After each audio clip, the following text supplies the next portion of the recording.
Lucas, capítulo de número 4.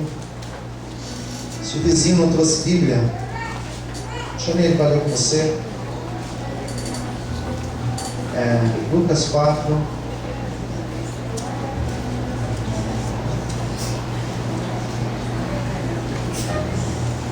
Graças a Deus. Quem já encontrou, diga amém. Um versículo só, tá? 22 diz assim: E todos lhe davam testemunhos, se maravilhavam das palavras de graça que saíam da sua boca, e diziam, tem uma frase agora, eu quero que todos leiam comigo. Eles diziam: não é este o filho de José? Mais uma vez: não é este o filho de José? Pergunta. Vamos orar. Fala conosco, Senhor, nesta noite, através da palavra, através do teu doce Santo Espírito. Fala aos nossos corações, Senhor. Estamos aqui atentos, abertos para ouvir tua voz. Nos abençoe em nome de Jesus. Amém. Vamos aplaudir bem forte o Senhor para Graças a Deus. Não é este o filho de José? Pejorativo isso. Se referiam a Jesus, nosso Jesus, nosso mestre. São palavras ditas por um povo que estava dentro de uma sinagoga, uma cidadezinha pequena, sem expressão, uma cidade chamada Nazaré. Nazaré não foi o lugar onde Jesus nasceu. Nazaré foi o lugar onde Jesus foi criado. Seus pais eram de Nazaré. Jesus, ele frequentava o ambiente da sinagoga. Jesus foi instruído dentro das sinagogas, como qualquer outro menino, adolescente, rapaz. Ele frequentou o ambiente das sinagogas e aprendeu com os mestres da lei. Aprendeu sobre a Torá, sobre a lei, conhecia as histórias dos Gênesis, conhecia das histórias de Abraão, de Isaac e de Jacó, conhecia as histórias do Êxodo, de Moisés, as histórias de Deuteronômio, as histórias escritas em Josué e todos os outros livros históricos. E esse Jesus, ele não ministrou, não esteve muito ativo dentro da sua cidade de Nazaré. Ele passou pouco tempo ali dentro, porque ele não era bem visto ali dentro. Ele mesmo vai falar que um profeta na sua pátria, ele não tem honra. O reconhecimento dele foi muito mais em outros lugares, na Galileia, em tantos outros lugares que ele passou ministrando, do que na sua cidade onde ele foi criado, em Nazaré. O texto de Lucas 4 é um texto extremamente importante para a nossa compreensão. Quando alguém quer entender um pouco Cristo, precisa entender Lucas 4. O Lucas 4 vai começar falando sobre a tentação de Jesus. Jesus, ele passa no deserto um período, quantos dias? Alguém sabe dizer? 40 dias. Ele passa pelo batismo no Rio Jordão,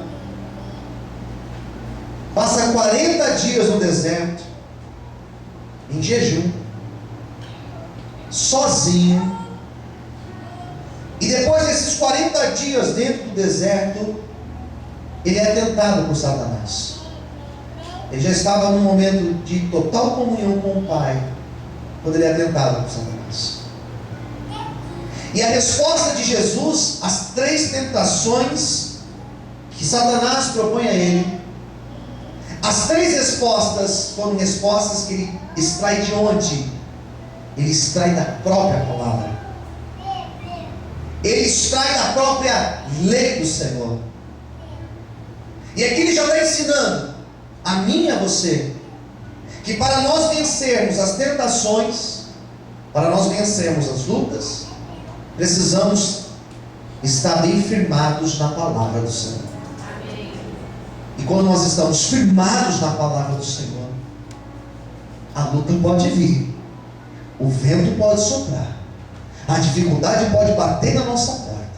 Se nós estamos firmados na palavra do Senhor, somos mais do que vencedores, porque nós sabemos que ainda que nós passemos por lutas, ainda que você venha chorar durante a noite, temos a certeza que ao amanhecer o Senhor vai trazer alegria, vai trazer a vitória. Sabemos que passamos por muitas aflições, mas o Senhor nos livra de todas elas. Por isso esteja alicerçado na palavra, por isso estude a palavra, por isso ame a palavra, por isso se conduza pela palavra, por isso não se afaste da palavra, por isso não seja convencido pelos conselhos humanos, mas seja convencido pela palavra do Senhor, e a tua vida será bem sucedida, diz o Senhor para você nesta noite, em nome de Jesus. Aleluia!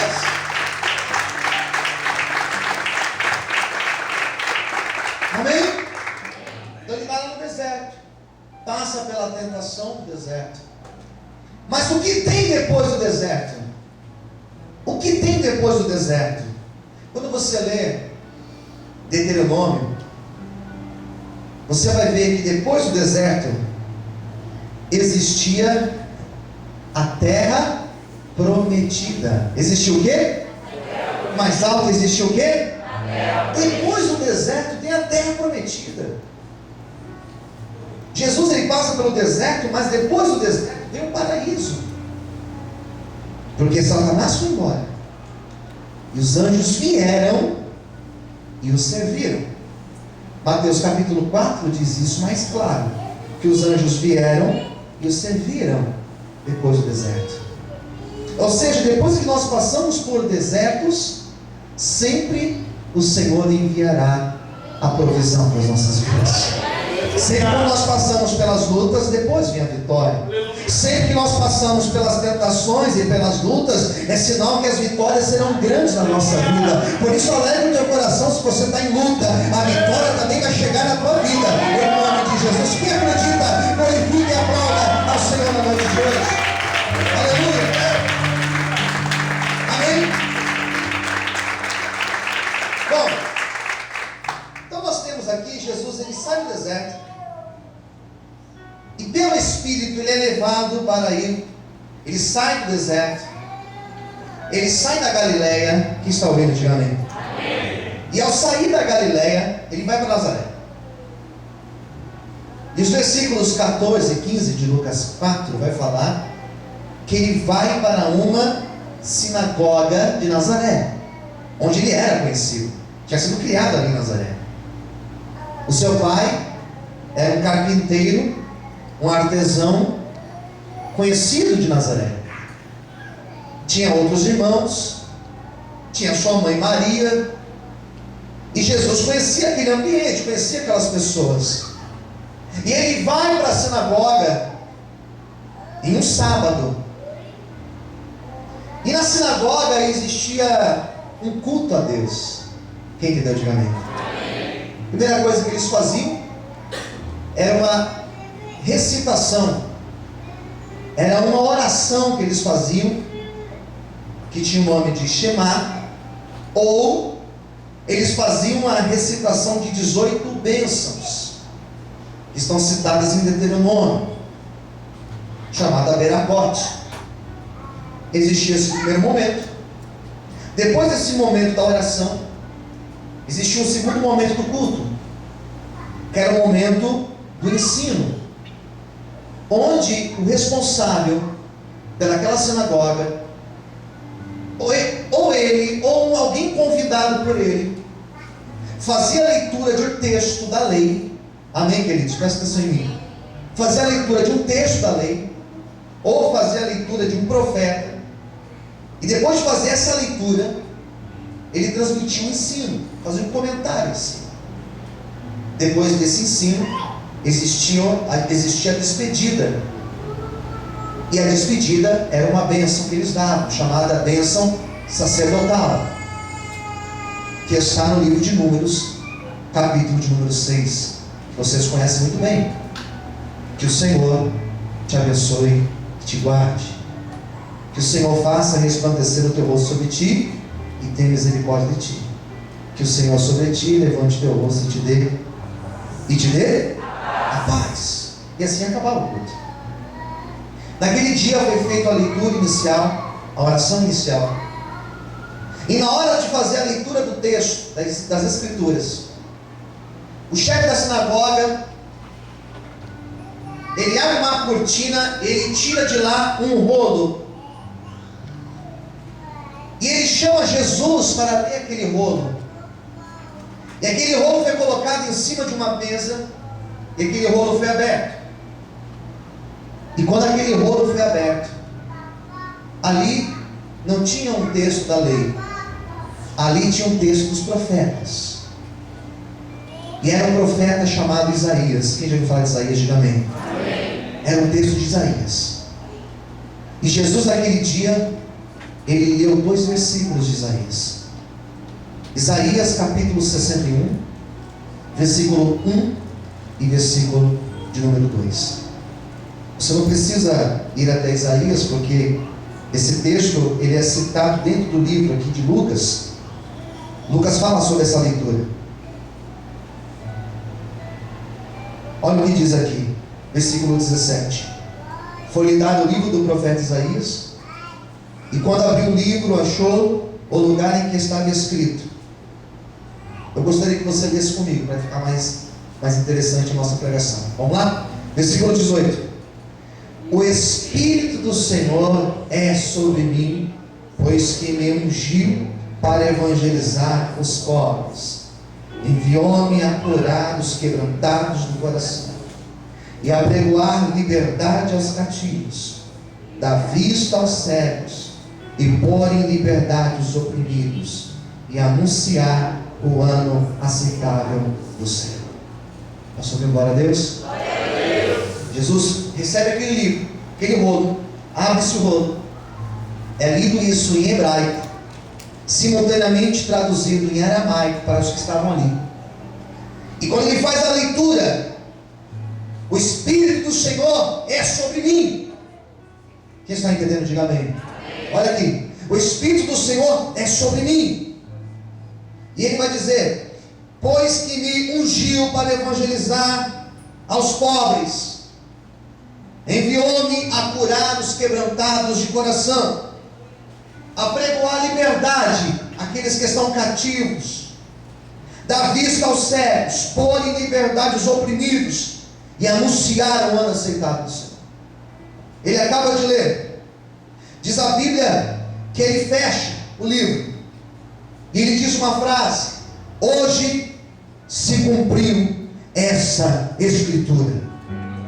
Ele está dizendo: hoje, aqui, nesse exato momento, através da minha vida, se cumpriu as Escrituras, porque sobre a minha vida está a unção do Senhor, o Espírito do Senhor. Quando Isaías 61 escreveu, quando ele escreveu esse texto, há pelo menos 400 anos antes disso, há 500 anos antes disso, Isaías escreveu sabendo que chegaria um dia que o próprio Filho de Deus, o Messias, viria para trazer uma nova pregação, para trazer uma libertação. Jesus disse: eu sou o Messias, eu sou o Filho de Deus, e em mim se cumpriu essa escritura. Eu acho que merece um glória a Deus por isso. Eu acho que merece uma aleluia, porque Jesus Cristo veio para trazer cura, liberdade e salvação.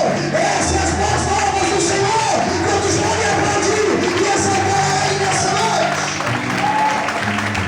Mais coisas novas. Aleluia. Ele fecha o texto e ele começa agora a trazer a aplicação do texto. Ele lê e ele explica. E quando ele começa a explicar, ele cita um provérbio. Era muito comum naquela época os que frequentavam a sinagoga recitarem provérbios. E ele agora cita um provérbio, versículo 23. E ele lhe disse, sem dúvida, me direis este provérbio: médico, cura-te a ti mesmo. Faze também aqui na tua pátria tudo o que ouvimos ter sido feito em Cafarnaum. E disse, em verdade vos digo, que nenhum profeta é bem recebido na sua pátria. Ele está falando sobre ele. Quem entendeu, diga amém. Ele vai citar 2 exemplos. Quantos exemplos eu disse? 2 exemplos. Ele vai dizer, primeira coisa, existiam tantas mulheres viúvas e pobres em Israel, na época dos profetas, da antiguidade. E percebe que no meio de tantas mulheres viúvas e pobres, Elias foi parado na casa de uma mulher. Essa mulher, ela não era de Israel, ela era de Sarepta, província de Sidom. E ela foi abençoada. Quem entendeu, diga amém. E ela foi abençoada. Percebe que essa mulher, mesmo sendo estrangeira, ela foi abençoada. Depois ele vai contar um outro exemplo, um segundo exemplo, dizendo: em Israel existiam tantas pessoas leprosas, e Eliseu orou por um homem chamado Naamã, da Síria, e esse Naamã foi curado. Percebe que esses 2 exemplos que ele está dizendo, ele está falando o seguinte: estrangeiros foram abençoados e curados, porque aqui as pessoas não tinham fé suficiente para isso. Aqui eu não sou honrado, aqui eu não consigo fazer milagres, mas por onde eu passo eu tenho feito milagres. Jesus está fazendo uma crítica àqueles religiosos que estavam naquele lugar, aqueles fariseus que estavam ali, que somente acreditavam na letra e não acreditavam que Jesus, ele era de fato Filho de Deus. Aqueles que se abrem a Jesus, eles são abençoados. Aqueles que buscam o Senhor, eles são abençoados. Aqueles que se fecham, eles não são abençoados. Era isso que Jesus estava dizendo. E quando Jesus cita uma mulher de Sidom, quando ele cita um Naamã, que era de um outro povo, naquele exato momento, diz a Bíblia que os religiosos se levantaram no culto, os fariseus ficaram de pé, e um olhou para o outro e falou assim: mas quem é isso daí? Daí vem a pergunta que dá o nome à pregação: não é este o filho de José? Quem é esse daí? Quem ele pensa que ele é para falar essas coisas? Quem ele pensa que ele é para vir aqui em Nazaré falar dessa maneira conosco? E diz a Bíblia que aqueles homens pegaram Jesus e eles expulsaram Jesus de Nazaré. Quem está entendendo? Diga amém. Eles levam Jesus para um alto de um monte de Nazaré, e eles queriam jogar Jesus para baixo, eles queriam matar Jesus, porque eles ficaram revoltados com a palavra, com a pregação de Jesus. Quantas pessoas que não querem ouvir a verdade? Quantas pessoas que não estão dispostas a ouvir uma palavra de ensino, uma palavra de correção? Mas aquele que ouve, aquele que é instruído, aquele que senta para ouvir, aquele que se submete a andar conforme a palavra, esse é honrado e abençoado. Por isso, nessa noite eu tenho certeza que você que veio até aqui, você que está ouvindo essa palavra, você será abençoado por Deus, em nome de Jesus. Se você crê, glorifica o Senhor e aplauda Ele nessa noite, aleluia.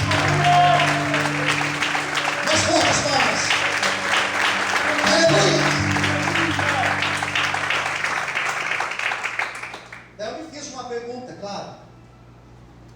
Por que eles ficaram revoltados com Jesus? Primeira pergunta é essa: por que eles ficaram revoltados com Jesus? Por que alguém fica revoltado com Jesus? Pergunte para o sermão do lado: já ficou revoltado com Jesus? Não, pastor, eu nunca fiquei revoltado com Jesus. Às vezes nós ficamos. Às vezes a pessoa chega para falar comigo revoltada com Jesus. Essa semana aconteceu um fato. Uma pessoa: pastor, fala urgente com o pastor. Quando alguém fala que precisa falar urgente com o pastor, é porque o negócio é sério. Quem concorda, diga amém. Ih, pastor, urgente. Problema, uma bomba. E a pessoa começou a me contar o problema dela. E eu ouvi aquilo tudo. E daqui a pouco a pessoa demonstrou uma revolta por Jesus. Quem está entendendo, diga amém. Amém. É possível, pastor. Como Jesus pôde permitir isso? E eu conheço o histórico do problema. E não é que Jesus permitiu. A pessoa foi atrás do problema. Quem entendeu, diga amém. E você vai atrás do problema, depois você quer falar, por que Jesus permitiu? Porque você foi. Não é que ele permitiu. Por que eles ficaram revoltados com Jesus? Porque eles não entenderam Jesus. Às vezes nós ficamos revoltados com Jesus pelo simples fato de nós não entendermos o que ele está fazendo. Você quer se revoltar, você quer gritar, você quer se jogar do prédio, quer cortar os pulsos, quer tomar veneno? Não faça isso. Uma vez um amigo me contou uma história que a conhecida dele quis se matar. Tomou veneno. Ela não morreu. Daí ela andava na rua, o pessoal cantava aquela música, Menina Veneno. Trágico. Trágico. Era melhor ter morrido. Estou brincando. Seríssimo. Menina Veneno. Tem gente que quer se revoltar com Jesus. Não vou mais para a igreja, não vou mais orar, não vou mais buscar, não vou mais fazer a obra, porque Jesus não está fazendo nada na minha vida. Saiba que Jesus sempre está fazendo algo na nossa vida. E o incrível é que nem sempre conseguimos enxergar, nem sempre conseguimos perceber, nem sempre conseguimos notar que o Senhor está trabalhando. Quando alguma coisa der errado, não se preocupe, entenda, pode ser que Jesus está preparando algo melhor para você. Às vezes uma porta se fecha, não se preocupe, uma porta fecha para que uma outra porta seja aberta na tua vida. Às vezes Deus tira coisas da nossa mão, não se preocupe, Ele não vai te deixar sem nada. Se Ele tirou, é porque Ele tem algo melhor para a tua vida. Às vezes o Senhor não permite o sonho de acontecer, não se preocupe, se isso acontecer, é porque Ele tem um sonho maior para a tua vida. Quando estiver pode exaltar o Senhor nessa noite. Aleluia! Será que você pode aplaudir o Senhor? Será que você está glória a Deus aí, querido? Aleluia! Aleluia! Por isso, não se revolte contra o Senhor. Se você não está entendendo o agir dele, fica tranquilo, que amanhã, mais para frente, você vai entender o que o Senhor estava fazendo na tua vida. Com quem já aconteceu isso alguma vez? Diga amém. Nós já passamos por isso. Deus não mudou, Ele é o mesmo. Eles se revoltam com o Senhor porque eles não conseguem notar o agir dele, eles não conseguem perceber que ele era divino, que ali estava o próprio Filho de Deus encarnado, o Deus encarnado. Uma segunda pergunta que faço: por que eles queriam matar Jesus? Por que eles fizeram isso?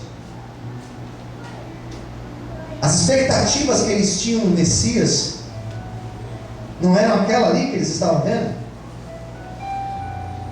Eles esperavam algo de Jesus, ou melhor, corrigindo minha fala, eles, quando liam aquele texto de Isaías 61, eles esperavam algo do Messias que viria. Quem entendeu? Diga amém. Amém. E quando eles criavam aquelas expectativas, quando eles viram Jesus, eles disseram: não, não é isso.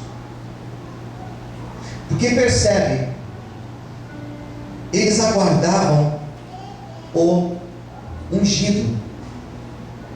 O texto de Isaías 61 fala sobre liberdade. Eles aguardavam o libertador de Israel.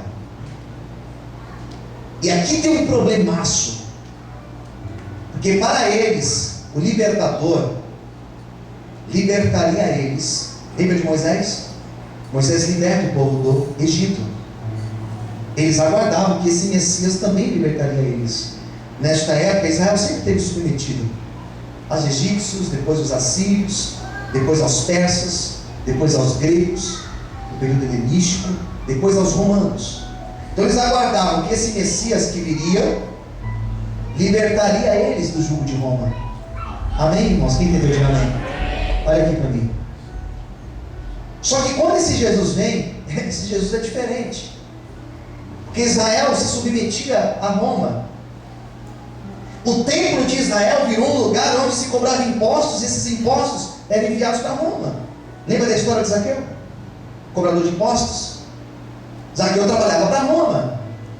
Lembra quando chegaram para Jesus e perguntaram: Senhor, a gente não aguenta mais pagar impostos.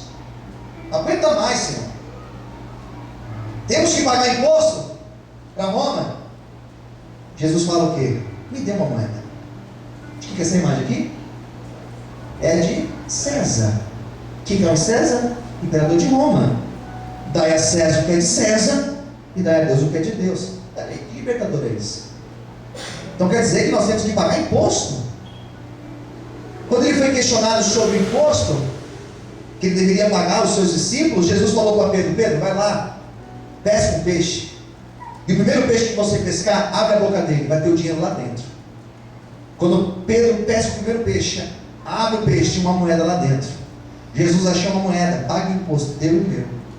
Vamos ficar em dia com os impostos. Amém, cara? Amém, queridos? Quem entendeu? Diga amém.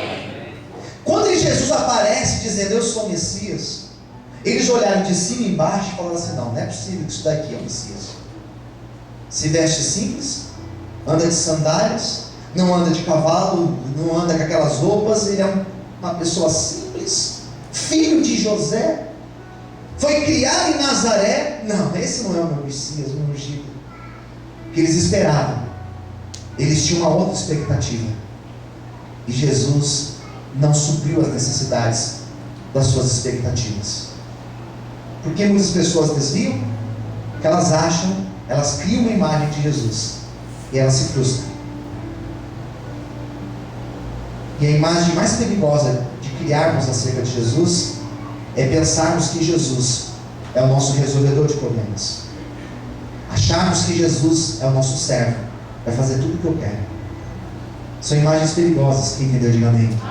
A pessoa se desvia, ela cria uma expectativa: eu sirvo a Ele, então não vou ter problema na minha casa, os meus filhos não vão reprovar na escola, os meus filhos não vão ficar doentes, o meu casamento não vai ter problema, o meu carro não vai acabar o combustível, na minha casa não vai faltar as coisas, porque eu sirvo a Ele.